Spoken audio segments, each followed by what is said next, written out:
시청자 여러분 안녕하십니까? 휴일 아침 7시 뉴스 스타트 시작합니다. 한일중 정상회의가 오늘부터 이틀 동안 서울에서 열립니다. 윤석열 대통령은 첫째 날인 오늘 용산 대통령실에서 중국 리창 총리와 회담하고 기시다 후미오 일본 총리와 한일 정상회담을 엽니다. 먼저 한중회담에서는 윤 대통령이 양국의 전략적 소통 증진과 경제 통상 협력 확대, 중국 내 우호적 투자 환경 조성과 한반도 정세를 비롯한 지역 및 글로벌 현안에 대한 협력을 논의할 예정입니다. 기시다 후미오 총리와 회담에서는 양국의 실질적 협력 증진 방안과 한반도 정세, 한미일 협력 등에 대해 의견을 교환합니다. 이어 저녁에는 3국 대표단과 경제개인사 80명가량이 참석한 가운데 공식 환영 만찬이 열리고 둘째 날인 내일은 제9차 한일중 정상회의가 개최됩니다. 한국과 일본, 중국 정상이 3국 정상회의에서 채택할 공동선언 초안에 한반도의 완전한 비핵화는 공통 목표라는 내용이 담겼다고 일본 요미우리 신문이 보도했습니다. 요미우리 신문은 어제 한일중 정상회의 공동선언 초안에선 한반도 비핵화 실현을 위해 대화와 외교, 유엔 안전보장이사회 결의 이행이 중요하다는 점이 강조됐다고 전했습니다. 또 북한의 핵미사일 개발을 염두에 두고 한반도의 동북아시아 평화와 안전 유지는 세 나라 공통이익이자 책임이라는 문구와 함께 일본이 납북 피해자 문제 해결 촉구를 공유한다는 내용도 포함된 것으로 알려졌습니다. 네, 전해드린 대로 이번 정상회의에서는 북핵 대응이 어떤 수준으로 논의될지 관심인데요. 이런 가운데 전술핵 훈련 장면을 공개하며 서방을 위협하는 러시아의 행보에도 관심이 쏠리고 있습니다. 북한도 비슷한 무기 체계를 개발하고 있기 때문에 우리에게도 의미하는 바가 적지 않습니다. 조영성 기자가 보도합니다. 미사일 발사대를 실은 러시아 군용 트럭들이 잇따라 분주하게 이동합니다. 발사 준비 훈련에는 핵탄두 탑재가 가능한 이스칸데르 단거리 탄도미사일이 쓰였습니다. 출격 대기 중인 전투기 밑에는 핵탄두를 탑재하는 극초음속 미사일 킨잘이 장착돼 있는 모습이 포착됐습니다. 러시아 국방부가 우크라이나 인근에서 전술핵 훈련을 실시했다며 공개한 영상인데 서방 국가들의 우크라이나 지원을 차단하기 위한 의도임을 숨기지 않았습니다. Непомерность таких амбиций. Россия будет делать все, чтобы не допустить глобального столкновения, но в то же время никому не позволим угрожать нам. Наши стратегические силы всегда в боевой готовности. 러시아와 군사협력을 이어오고 있는 북한에도 비슷한 무기 체계가 개발되고 있습니다. 전술 핵탄두 장착을 추진하는 북한판 이스칸데르급 KN-24 미사일이 이미 개발돼 있고 러시아의 킨잘과 유사한 극초음속 미사일은 시험 발사를 이어온 상황. 최근 김여정 노동당 중앙위 부부장은 이 미사일들이 수출용이 아니라 대남용으로 쓰이게 될 거라고 위협하기도 했습니다. 우크라이나 정부는 최근 러시아가 북한이 제공한 이스칸데르급 미사일 KN-23으로 공격을 해왔다고 주장했는데 북한이 무기 부족에 시달리는 러시아를 돕고 실전 경험을 하고 있다는 분석도 제기됩니다. 특히 이 미사일들은 북한이 처음 공개했을 때부터 러시아 미사일을 모방해 만들었을 걸로 추정돼 왔습니다. 이로 미뤄 러시아를 따라하는 북한도 전술 핵탄두를 탑재하는 시기가 멀지 않았다는 분석도 나오는 중입니다. 북한의 그런 입장을 반영하고 또 기존의 합참이 유지해오던 북한군 활동 예의주시하면서 대비 태세를 갖추고 있습니다.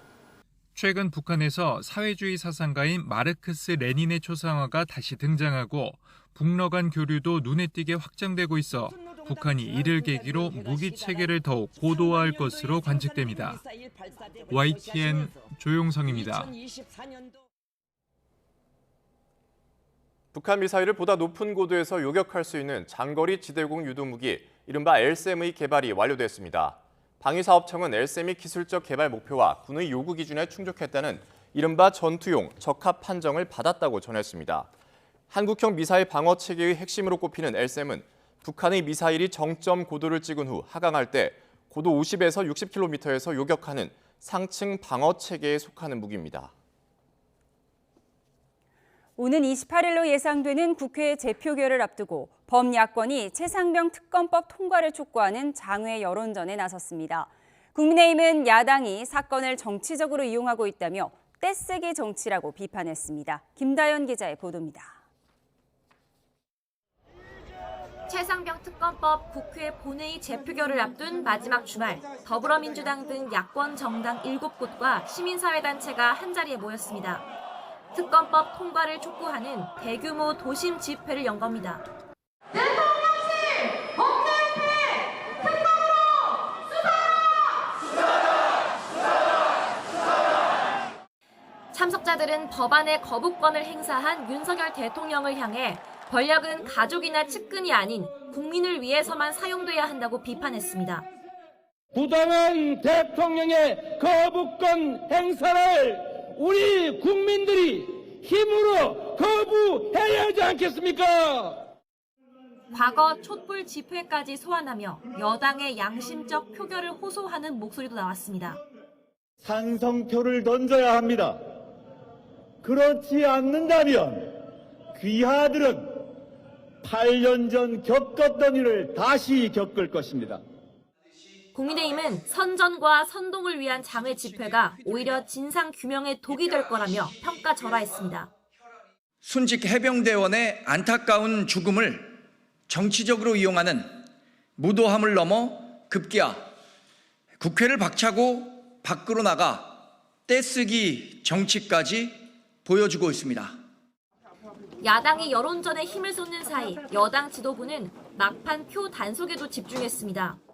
당 원내 관계자는 YTN과의 통화에서 소속 의원 대부분에게 이미 전화를 돌렸다며 필요하면 추가로 연락을 시도할 거라고 강조했습니다. 이런 가운데 여권에선 김웅, 안철수, 유이동 의원에 이어 4번째 특검법 찬성자가 나왔습니다. 정치적 역량을 특검 공방의 소진에 얻을 게 뭐가 있는지 따져볼 필요가 있다며 최재형 의원이 SNS 글을 올린 겁니다. 최 의원은 특검을 당당히 받아 협치를 요구한다면 전국 주도권을 가져올 수도 있을 거라고 주장했습니다. 최상병 특검법의 재의결 여부는 여권에서 나올 찬성표, 그러니까 이탈표 17표에 달릴 전망입니다. 국민의힘은 특검 반대 당론을 중심으로 단일 대우가 유지되고 있다고 자신하지만 22대 국회 입성이 무산된 의원들의 표심이 여전히 변수입니다. YTN 김다연입니다. 이번 주 22대 국회 개원을 앞두고 여야가 상임위원장 배분, 즉 원구성 문제를 두고 치열한 쟁탈전을 벌이는 곳이 바로 법제사법위원회입니다. 어떤 역할을 하는 곳이기에 서로 못 내준다고 하는지 이준엽 기자가 짚어봤습니다. 지난해 11월 다중사기 피해 예방을 위한 통합대응원 신설을 골자로 하는 사기방지기본법이 국회 행정안전위원회를 통과했습니다. 그런데 여야 이견이 없던 법안이 법제사법위원회 체계작구 심사 단계로 들어서자 법무부 등의 반대로 7개월째 가로막혔습니다. 해외 입법례 연구 등을 통해 충분한 사회적 논의가 필요하다는 점 등을 이유로 제정안의 주요 내용 전반에 대해 신중하게 검토할 필요가 있다는 입장이며 이처럼 소관상임위 단계를 넘어서도 본회의 전 최종 관문인 법사위에서 막힌 법안은 21대 국회 임기 막바지에 이른 현재 110여 개에 이릅니다. 국회법 86조에 따라 법사위가 헌법이나 다른 법률과의 충돌 여부 등을 심사하며 사실상 상원 역할을 하게 되면서 벌어진 일입니다. 상임위원장의 권한을 갖고 이 법적 절차, 입법 과정의 어떤 절차를 좀 지연시키거나 이런 정도가 아니라 거의 이거는 안 되는 수준으로 만들어놨거든요.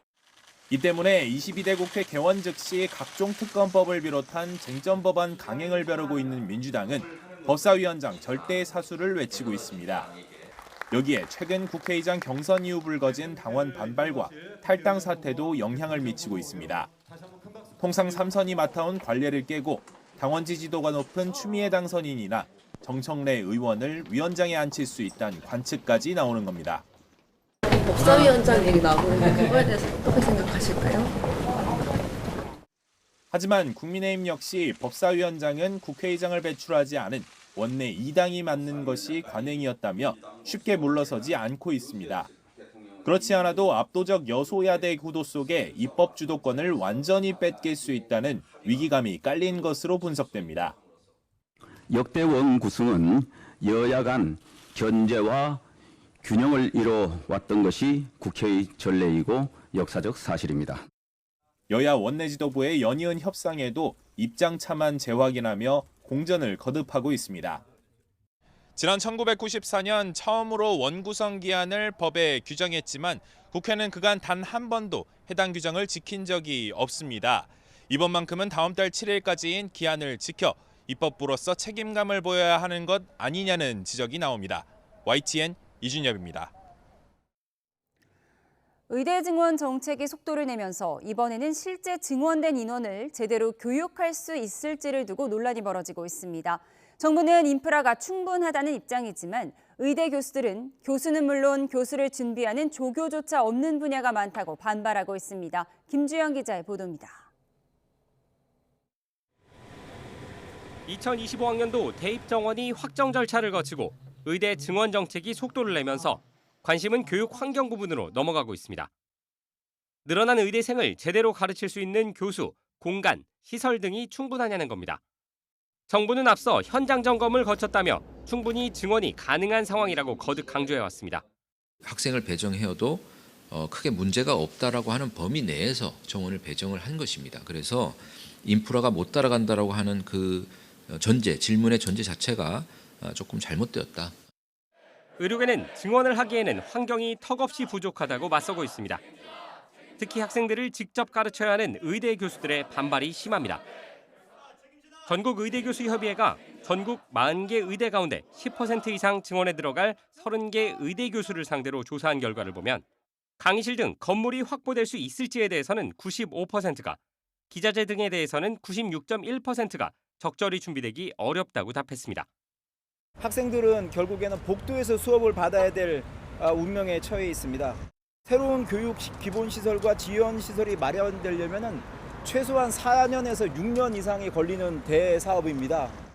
교수 등 교원 확보 부분에 있어서는 96.6%가 충분한 확보가 어렵다고 응답해 부정적 인식이 가장 많았습니다.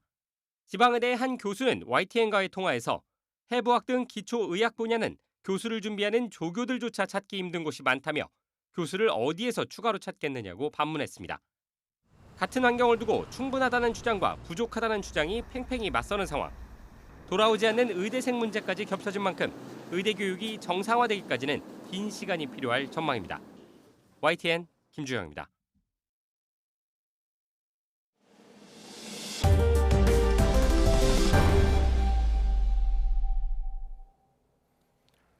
어제 전국 곳곳의 공장에서 불이 잇따랐습니다. 경남 창녕에 있는 제지 공장에서는 불이 10시간 넘게 계속됐고 경기 화성에 있는 자동차 정비 공장은 소방차가 31대나 출동해 진화 작업을 벌였지만 불을 끄는 데 5시간 가까이 걸렸습니다. 윤태인 기자가 보도합니다. 소방차들의 붉은 경광등이 번쩍이는 가운데 건물 지붕에는 시뻘건 불꽃이 일고 뿌연 연기가 솟아오릅니다. 불을 끄기 위해 소방관이 건물 위로 올라가 연신 물을 뿌려봅니다. 어제 오후 6시 20분쯤 경기 화성시 수영리에 있는 자동차 정비 공장에서 불이 났습니다. 주변 건물로 번질 위험이 있다 보니 소방차 31대, 소방대원도 90여 명이나 동원됐습니다. 다친 사람은 없었지만 건물이 진화가 어려운 샌드위치 패널로 지어진 탓에 4시간 40분 만에 불이 잡혔습니다. 연기가 피어오르는 건물 위로 헬리콥터가 물을 투하합니다. 제주 구저읍 종달리에 있는 무세척 공장에서 불이 난 건 어제 오후 2시쯤. 다행히 인명피해는 없었지만 진화까지 3시간이 걸리면서 공장 3개 동이 모두 불에 탔습니다. 어제 낮 12시 20분쯤에는 경남 창녕군 대안면에 있는 제지 공장에서 불이 났습니다. 소방당국은 관할 소방서의 인력과 장비를 모두 동원하는 대응 1단계를 발령하고 진화 작업을 벌였는데 쌓여있는 폐지가 많아 불을 끄는데 어려움을 겪었습니다. 어젯밤 10시 40분쯤 전북 전주시 교동에 있는 한옥마을에서 관광용 사륜 전동 카트가 전복됐습니다. 사고는 언덕길에서 카트가 과속으로 내려가다가 전복된 것으로 파악됐습니다. 이 사고로 20대 여성의 다리에 유리가 박히는 등 함께 여행을 온 일행 4명이 병원으로 옮겨졌습니다. YTN 윤태인입니다. 어제 오후 3시 40분쯤 경기도 용인시 처인구 옥산리의 돼지 농장에서 불이 났습니다. 불은 돼지우리 4개 동 가운데 3개 동과 기르던 돼지 2천여 마리를 태우고 3시간여 만에 꺼졌습니다. 화재 당시 외국인 노동자 등 4명은 모두 대피했는데 소방당국은 목격자와 현장 증거 등을 토대로 화재 원인을 조사하고 있습니다.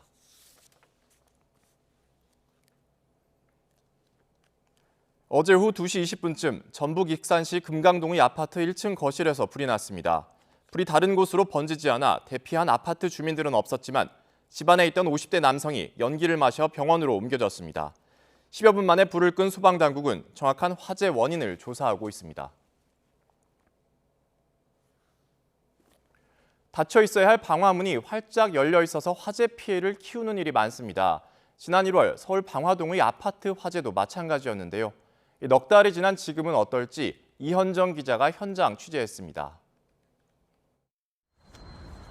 아파트 꼭대기층 위로 희뿌연 연기가 쉴 새 없이 뿜어져 나옵니다.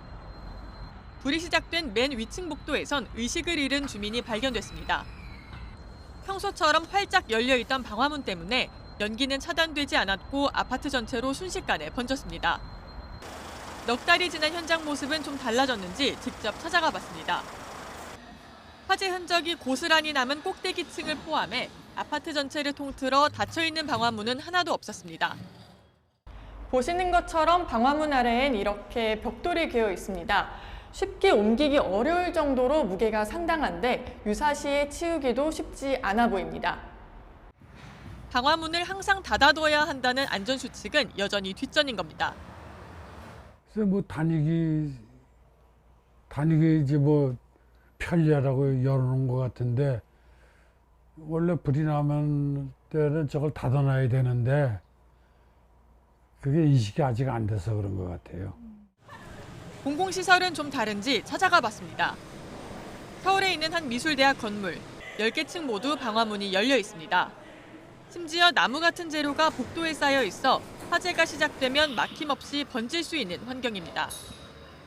통행에 조금 이제 불편한 점도 있고 저희 이제 대학교 특성상 적재물이 좀 많아서 그런 것들 때문에 조금 이제 열어놓지 않았나. 물론 방화문을 항상 닫아두면 평소 통행에 불편이 생긴다는 현실적인 고민도 있습니다. 이에 지난 2019년부터 새로 지어지는 아파트엔 열기가 감지되면 자동으로 닫히는 방화문을 설치해야 하는데 이전에 지어진 아파트들은 사각지대로 남았습니다. 전문가들은 노후화된 아파트의 방화문에도 자동 개폐 장치를 달 수 있도록 정부가 적극적으로 지원할 필요가 있다고 조언합니다. YTN 이현정입니다. 지난해 경복궁 남벼락에 낙서하도록 미성년자를 사주한 이른바 이 팀장이 구속됐습니다. 서울중앙지방법원은 저작권법 위반 등 혐의로 이 팀장으로 불리는 30살 강모 씨에 대해 증거를 없애고 달아날 우려가 있다며 구속영장을 발부했습니다.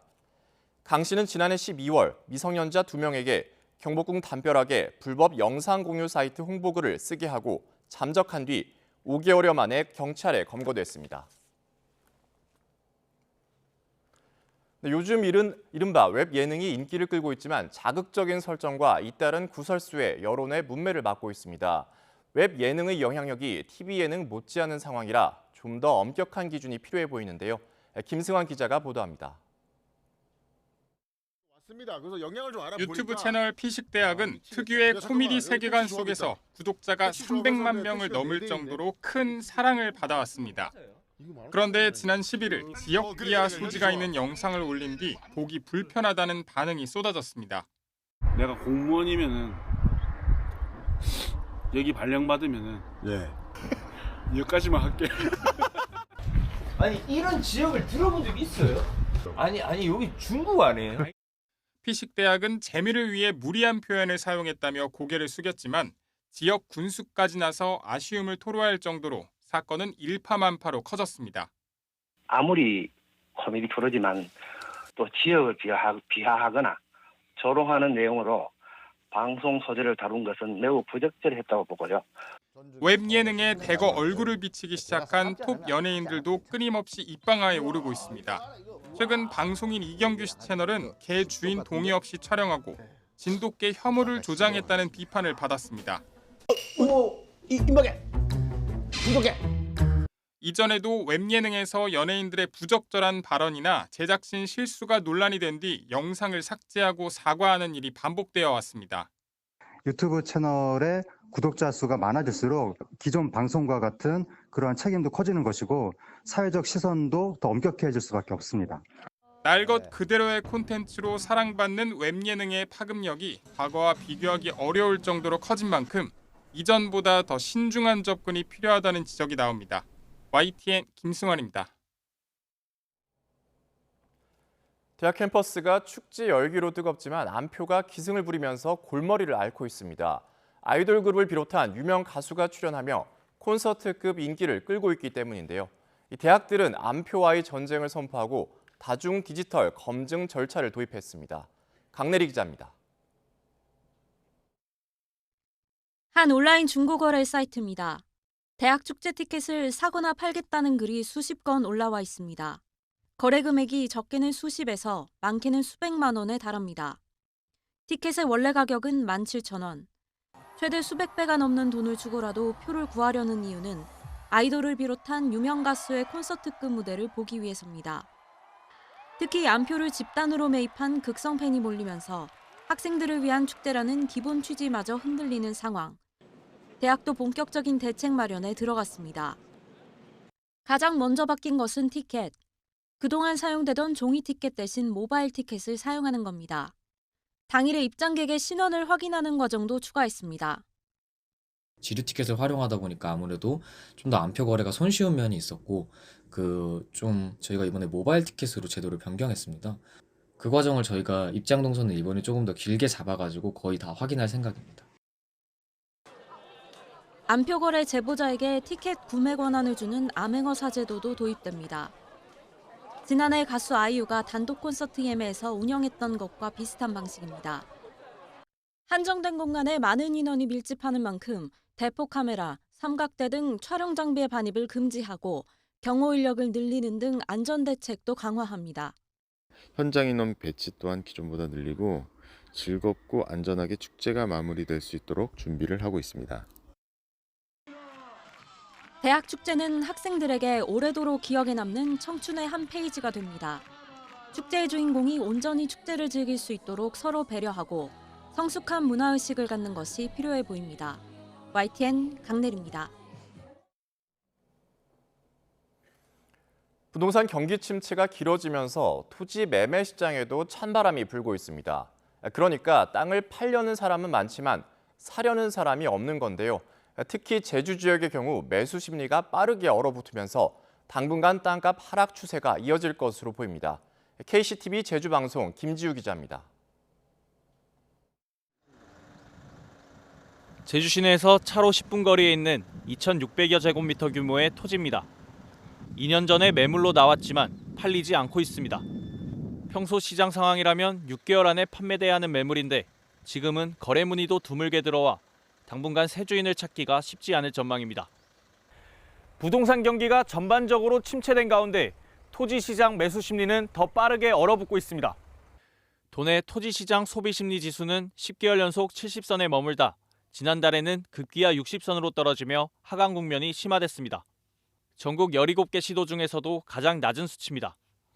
국토연구원이 중개업소를 대상으로 조사한 토지 매매 동향을 봐도 10곳 중 9곳은 매도하려는 사람이 많았다고 응답했습니다. 매수하려는 고객이 많았다는 중개업소는 없다시피 했습니다. 상황이 이렇다 보니 올해 1분기 건축물 부속 토지를 제외한 순수 토지 거래량은 3,400여 필지로 1년 전과 비교해 17% 감소했습니다. 시장에서는 고금리 장기화와 경기 침체로 투자와 실수요 모두 사라졌다고 설명합니다. 매수하시는 분들은 이 대출을 좀 받으면 좀 지출 비용이 높아졌다라는 얘기를 가장 많이 말씀을 하시고요. 또 이제 부동산 시장이 위축이 되다 보니까 물건들이 또 더 나오지 않겠는가 하는 생각을 하고 계신 것 같아요. 올해 1분기 제주 지역 땅값은 0.08% 떨어지며 전국에서 유일하게 하락세를 기록했습니다. 토지 매수 심리가 회복될 기미를 보이지 않으면서 당분간 땅값 하락세는 이어질 것으로 분석되고 있습니다. KCTV 뉴스 김지우입니다. 코로나 팬데믹 이후 주류 소비 문화가 크게 바뀌고 있습니다. 회식 문화에서 홈술 위주로 술 문화가 변화하면서 위스키 소비량이 늘고 새로운 맛을 입힌 막걸리와 전통주에 대한 관심도 높아지고 있습니다. 오동건 기자가 취재했습니다. 빈혈된 위스키를 살펴보는 소비자들. 입맛에 맞는 위스키를 고르기 위해 꼼꼼히 살핍니다. 풍미가 다양하다 보니까 좀 고급스러운 맛을 느낄 수 있는 게 좋은 것 같고요.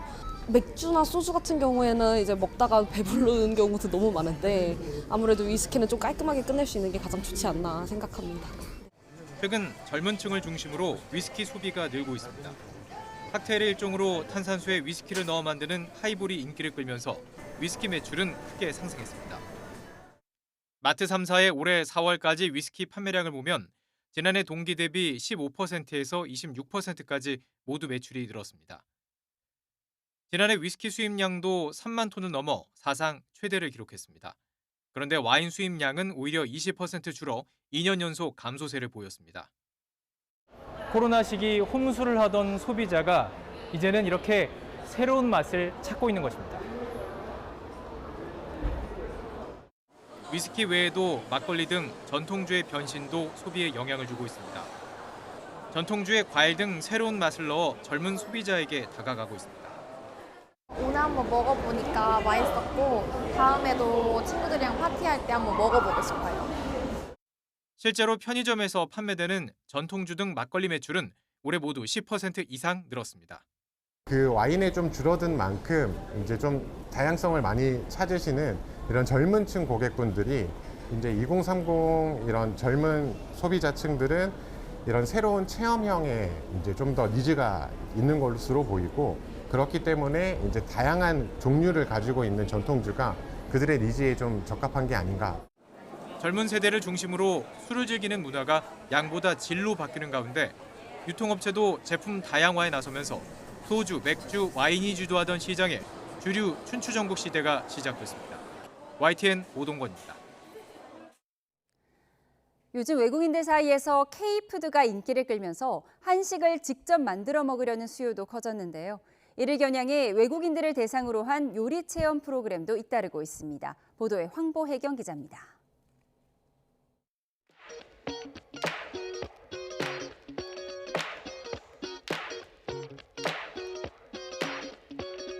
소금에 절인 배추에 고춧가루와 마늘, 매실청을 넣고 버무립니다. 하나라도 놓칠세라 김장 수업에 열중하는 이들은 우리나라에 사는 외국인들입니다. It was easier than I thought. I like this one, the cabbage one, pechu, and I also like the one that comes with fried chicken, the ones in the cube, the radish ones. 2주 일정으로 한국을 찾은 미국 대학생들도 직접 만든 김치를 맛보며 특별한 추억을 쌓았습니다. I think so. I think I'll try to make it for my family. This is my second time being in Korea, so it was nice to get to actually do this time. I would love to try to make kimbap or bibimbap. I hope I can watch some videos and also use this experience to try to recreate the flavor that we did today.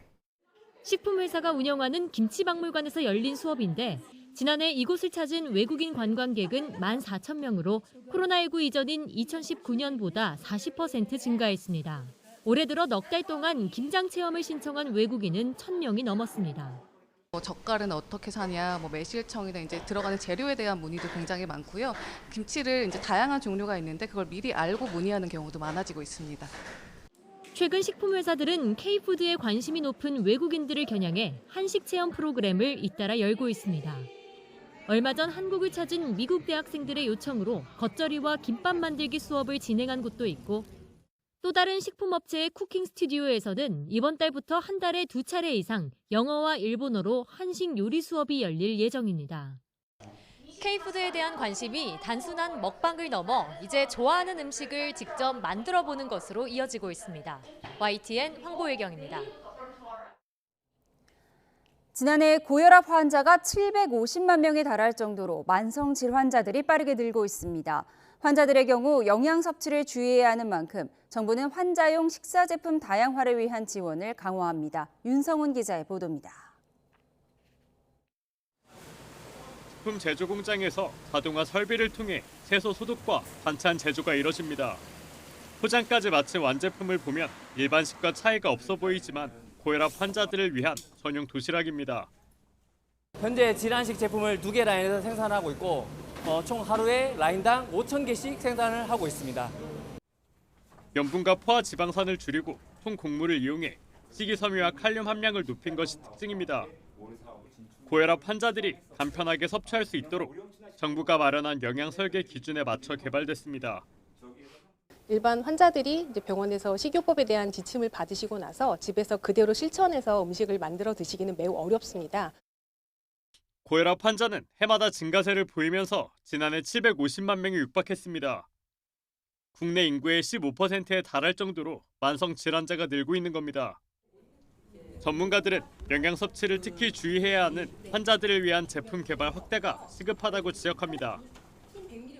고령화와 더불어서 만성 질환자가 많아지고 그렇게 많아지는 경우에는 질환식이 굉장히 필요해집니다. 그래서 결국에는 수요가 많아지기 때문에 정부는 기존 당뇨와 암 환자를 위한 식단 외에 내후년까지 간이나 폐 질환자 등을 위한 제품이 나올 수 있도록 지원하겠다고 강조했습니다.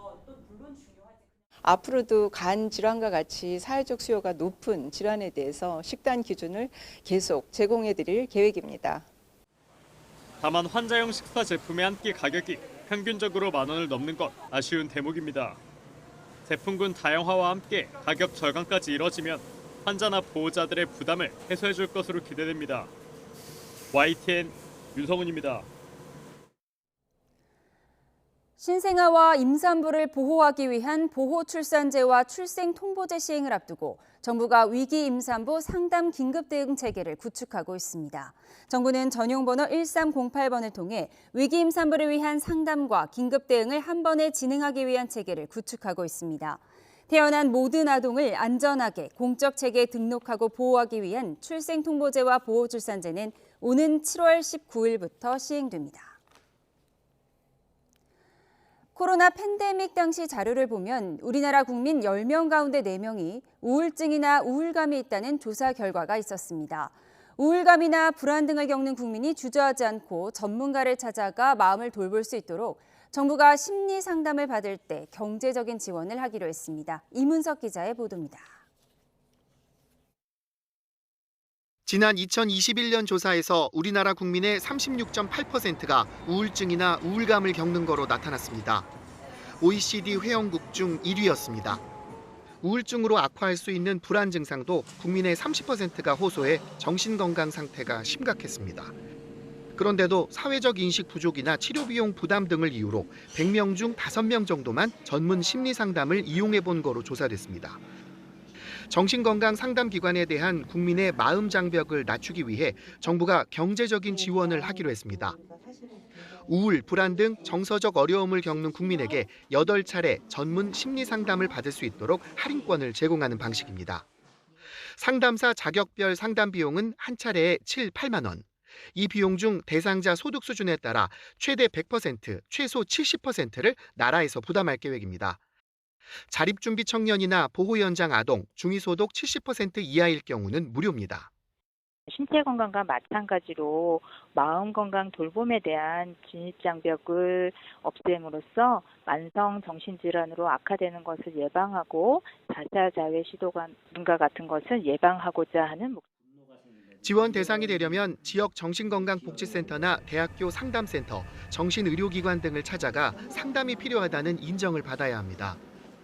정부는 오는 7월부터 8만 명 규모로 마음투자 지원 사업을 시작하고 오는 2027년 50만 명 수준까지 단계적으로 대상을 확대할 계획입니다. YTN 이문석입니다.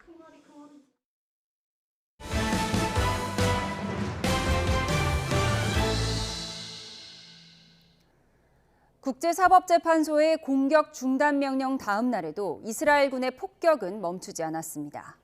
휴전에 대한 국제사회의 압력이 거세지는 가운데 이스라엘과 하마스의 협상이 재개될 것이란 보도가 나와 이번에는 해법을 찾을 수 있을지 주목됩니다. 박연진 기자가 보도합니다.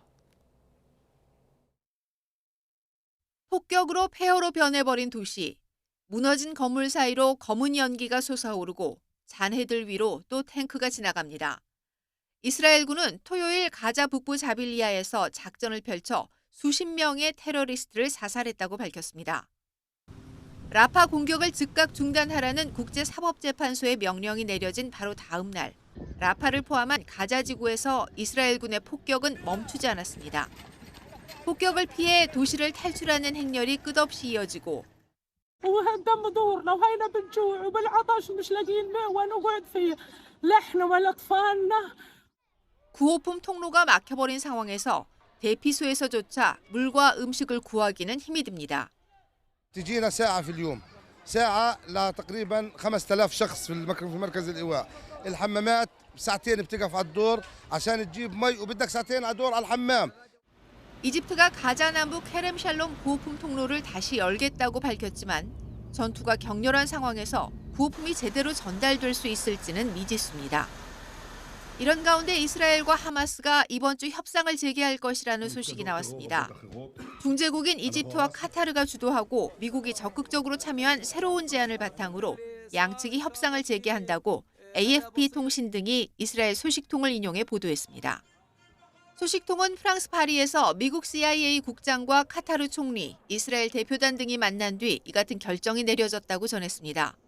휴전에 대한 국제사회의 압박이 거센 가운데 교착 상태에 빠진 가자 지구의 해법을 이번엔 찾을 수 있을지 주목됩니다. YTN 박영진입니다. 가자 지구 전쟁이 계속되는 가운데 국제사회는 팔레스타인 문제의 근본적인 해결을 위해 두 국가 해법을 최우선 과제로 꼽습니다. 하지만 세부적으로 조율해야 할 것들이 워낙 많아 실현 가능성은 갈수록 불투명해지고 있습니다. 권영희 기자가 보도합니다. 두 국가 해법은 팔레스타인을 국가로 인정하는 것이 골자입니다. 1993년 체결된 오슬로 협정에서 처음 등장했습니다. 이스라엘이 가자와 서안지구 통제권을 팔레스타인 자치정부에 넘기고 예루살렘은 공동 통제하는 방식입니다. A lasting end to the Israeli-Palestinian conflict can only come through a two-state solution. Israelis must see their legitimate needs for security materialized, and Palestinians must see their legitimate aspirations for a fully independent. 그러나 오슬로 협정이 체결됐던 당시와 현재 상황은 크게 달라졌습니다. 먼저 11만 6천 명이던 서안지구 거주 이스라엘 정착민은 2021년 말 기준 46만 명을 넘어섰습니다. 이들을 이스라엘 영토로 옮기기가 쉽지 않습니다. 더 큰 문제는 정치적 의지입니다. 이스라엘 극우 인사들을 중심으로 평화협정을 회의적으로 보고 전쟁을 지속해야 한다는 목소리가 나옵니다. 그 중심에 네타냐후 총리가 있습니다. לא ניתן פרס לטבח הנורא של ה-7 באוקטובר, ש80% מהפלסטינים תומכים בו, גם בעזה וגם ביהודה ושומרון. לא ניתן להם להקים מדינת טרור, ממנה יכלו לתקוף אותנו ביתר שאת. 이 해법에 대한 양 국민의 신뢰도가 크게 낮아지면서 현실성도 함께 떨어지고 있습니다. 이스라엘 유대인 32%, 팔레스타인 주민 28%만 두 국가 해법을 지지한다는 조사 결과도 있습니다. They've been abused. They've made into a weapon against Israel for 75 years now. That hasn't gotten anywhere. But the idea that you're going to reconstruct Gaza and build a state on that, I think defies reality. 마지막으로 누가 중재에 나설지도 문제입니다. 유럽연합은 우크라이나 전쟁과 경제 위기 등을 이유로 진지한 개입 의지가 없습니다. 미국은 11월 대선 결과에 따라 이 지역에 개입하는 정도가 달라질 수 있습니다. 현재 이루어지고 있는 팔레스타인 난민 지원보다 두 국가 해법이 더 큰 비용이 들 것이란 견해도 장애물로 남아 있습니다. YTN 권영입니다. 미 국무부가 중국군의 이른바 타이완 포위 훈련에 깊은 우려를 표했습니다. 매슈 밀러 국무부 대변인은 현지 시간 25일 성명을 통해 미국 정부는 타이완 해협과 타이완 주변에서 중국군의 연합훈련에 깊이 우려한다고 밝혔습니다. 그러면서 중국의 행위를 면밀히 주시하고 있으며 이 우려와 관련해 동맹과 공조하고 있다고 덧붙였습니다. 밀러 대변인은 중국 정부가 자제력 있게 행동하기를 강력히 촉구한다며 통상적인 민주적 정권 교체를 군사 도발의 구실로 삼는 건 타이완 해협의 평화와 안정을 위해 수십 년 동안 존재해온 규범을 깨고 긴장을 고조하는 행위라고 비판했습니다. 블라디미르 푸틴 러시아 대통령은 우크라이나 특별 군사작전 기간에 무기 생산량이 크게 증가했다고 밝혔습니다. 푸틴 대통령은 현지 시간으로 25일 모스크바 인근 코롤리프에 있는 전술 미사일 회사에서 방산업체 대표들과 만나 해당 기간의 미사일, 포병 무기 생산량은 22배 이상, 전자전 장비와 정찰 시스템 15배, 탄약과 타격 무기 14배 등으로 증가했다고 설명했습니다. 이어 군 경제를 적절히 구축하면 나라에 있는 모든 루블이 효율적으로 작동할 수 있다는 것을 안다며 군 자금이 전체 경제에 효과적으로 사용돼야 한다고 강조했습니다. 러시아가 현지 시간 25일 우크라이나 하르키우시에 붐비는 대형 상점과 주거 지역을 공격해 최소 4명이 사망하고 16명이 실종됐다고 현지 관리들이 밝혔습니다. 홀레오 시내 후보 하르키우 주지사는 국영 텔레비전에 나와 2개의 유도폭탄이 도시의 주거 지역에 있는 DIY 대형 상점을 공격해 최소 2명의 매장 직원 등 4명이 사망했다고 말했습니다. 또 이 공격으로 40명이 부상을 입었고 16명은 아직 소재가 파악되지 않았다고 말했습니다. 하르키우 시장도 폭탄이 터졌을 때 상점에는 약 120명 정도가 있었다고 말했습니다. 주요 7개국 G7 재무장관들이 동결된 러시아 자산의 이자 등 운용 수익으로 우크라이나를 지원하는 방안에 진전을 이뤘다고 밝혔습니다. 이 방안은 다음 달 G7 정상회의에서 확정될 전망입니다. 황보선 기자가 보도합니다. G7 재무장관과 중앙은행 총재들이 모였습니다. 영내 동결된 러시아 자산으로 어떻게 우크라이나를 도울지 논의하기 위해서입니다. 회의 참석자들은 동결 자산 자체를 쓰는 것보다 이자 등 운용 수익을 우크라이나에 지원하되 무기 구매가 아니라 재건에 쓰도록 하는 방안에 뜻을 모았습니다. 다만 최종 확정은 아닙니다. Chiaramente ancora finalizzata perché presenta delle problematiche di tipo tecnico e legale significative. 앞서 유럽연합 EU는 영내에 동결된 러시아 자산에서 생기는 이자 30억 유로, 4조 5천억 원가량을 우크라이나 군사 지원에 활용하기로 했습니다. 미국은 더 쓰자고 제안했습니다. 미래에 발생할 이자를 담보로 500억 달러, 68조 4천억 원 정도를 우크라이나에 빌려주자는 겁니다. 운용 수익의 범위와 액수는 다음 달 G7 정상회의에서 정해집니다. 최근 더 거세진 러시아의 공세 앞에서 우크라이나는 마음이 급합니다. If there are agreement, general agreement of G7 nations, I believe there are no obstacles to implement it. G7은 지난 2022년 2월 러시아가 우크라이나에 대규모 공세를 시작한 이후 러시아 자산 3천억 달러, 410조 원 정도를 동결했습니다. YTN 황보선입니다. 대형 산사태가 발생한 남태평양 섬나라 파푸아 뉴기니에 구조팀이 현장에 도착하는 등 구조 작업이 본격화하고 있습니다. 현지 시각으로 25일 로이터 통신 등에 따르면 구조팀이 수도 포트 모르즈비에서 북서쪽으로 약 600km 떨어진 엥가주 고지대 사고 현장에 도착했습니다. 산사태는 현지 시간으로 오전 3시쯤 발생했으며 한 현지 매체는 300여 명이 사망하고 주택 1,100여 채가 매몰됐을 거라고 보도했습니다. 구조팀은 현장으로 이어지는 고속도로가 산사태로 막히는 바람에 어려움을 겪은 것으로 전해졌습니다.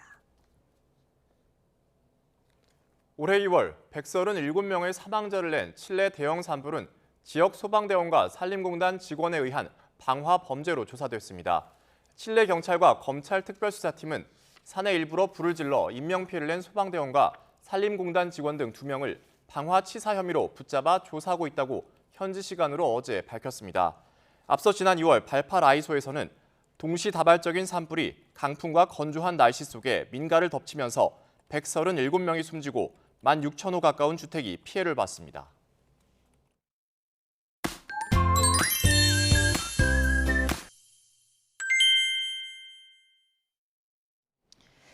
오늘은 전국에 요란한 비가 내립니다. 비는 오늘 오후에 중부와 전북, 남해안과 제주도를 시작으로 밤에는 전국에 확대하겠습니다. 특히 중부지방은 오후 늦게부터 시간당 20에서 30mm의 강한 비가 예상됩니다. 중부를 중심으로 최고 60mm, 그 밖에 5에서 40mm가 예상되고 돌풍과 벼락을 동반하면서 요란하게 내릴 것으로 보입니다. 현재 기온 살펴보겠습니다. 현재 서울이 19.1도, 대구가 15.6도, 창원이 17.6도고요. 낮 기온은 서울이 24도, 세종 26도, 대전 27도, 대구 28도까지 오를 것으로 보입니다. 이 비는 내일 새벽에 대부분 그치겠고요. 이번 주에는 큰 더위는 없을 전망입니다. 날씨였습니다. 이상으로 일요일 아침에 보내드린 뉴스 스타트 마칩니다. 시청해주신 여러분 고맙습니다.